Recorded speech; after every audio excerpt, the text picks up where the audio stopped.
मेघालयमा बस्नुहुने जति पनि दाजुभाइ दिदीबहिनीहरू हुनुहुन्छ, यो फोटोमा भएको मान्छेको नाम चाहिँ घिउमाइला अरे। घिउमाइला सुब्बा।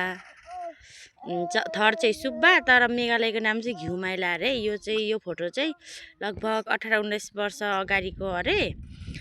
अनि बाइचान्स तपाईहरु कसैलाई थाहा छ भने यो नाम गरेको मान्छे मलाई भन्नुहोला। यो मेरो भिडियो मुनि कमेन्ट गर्नुहोला, नम्बर छोडिदिनु होला। घर चाहिँ इलाम अरे है।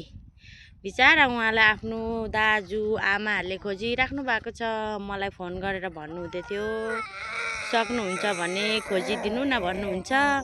अब यत्रो मेघालयको एरियामा कता खोज्ने के गर्ने, अब हुनुहुन्छ या हुनुहुन्न हैन। अब मेघालयको ठाउँ यस्तै हो, काम यस्तै हो। बाइचान्स तपाईहरु कसैलाई थाहा छ भनेदेखि भनिदिनु न ल। घिउमाइला भन्छ अरे मेघालयको नाम चाहिँ। गाउँमा चाहिँ अब माइला माइलै भन्नुहुन्थ्यो अरे। अगर तपाई सामु नै आयो भने पनि यो भिडियो आयो भने मलाई फोन गर्नु होला। तपाईलाई घर परिवारले खोजिराख्नु भएको छ।